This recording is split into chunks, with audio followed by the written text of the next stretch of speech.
Nous savons que diviser pour mieux régner est la devise essentielle du jeu auquel ils jouent. Ça passe par la politique, le sport, la race et le genre.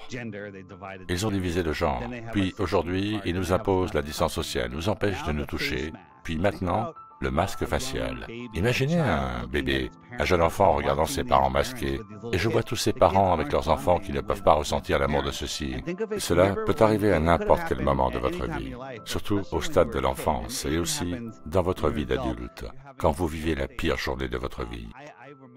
Je me rappelle personnellement une époque spécifique où j'étais un adolescent un peu sombre et une fille pouvait vous sourire de manière improbable et cela changeait l'humeur de votre journée.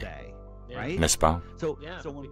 Donc vous déambulez dans une rue bondée, marchant au travers d'une foule de gens, et là, sans rien vocaliser, vous voyez tous ces gens, vous intégrez toutes ces informations et ce faisant, vous les ajoutez au champ de la conscience, cette matrice de la pensée qui crée notre monde, et tout un tas de connexions se forment, toute une énergie se partage, dont vous n'avez pas conscience, et ça, ils nous l'ont enlevé, par l'affaiblissement de notre spiritualité, donc de nos connexions.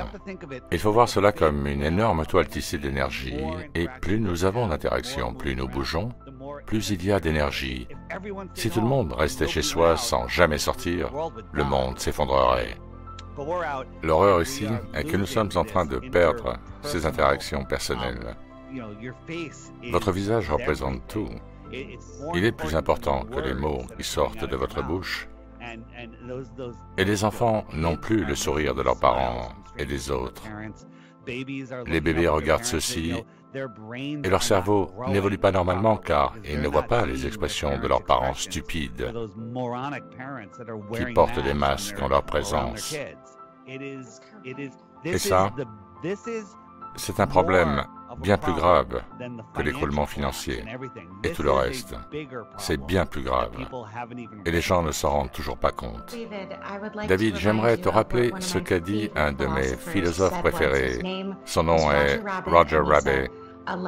Un rire peut être extrêmement puissant, et il arrive des moments dans la vie où c'est la seule arme dont nous disposons, et c'est la même chose pour le sourire.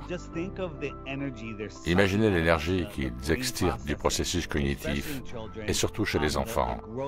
La croissance de leur processus cognitif est compromise à cause de ces masques faciaux. Pensez à ce que vous faites quand vous voyez un bébé, vous lui faites des mimiques, vous souriez. Vous lui faites un sourire. Le bébé génère de la joie, de la douceur. Et maintenant, ils veulent supprimer cela. Et c'est tout aussi important pour les adultes. Imaginez marcher dans une rue où chaque personne, non masquée, avait le visage fermé. Votre journée serait fichue. Ce sont les sourires qui nous connectent les uns aux autres. Et ils nous l'enlèvent. Et les gens laissent faire ça.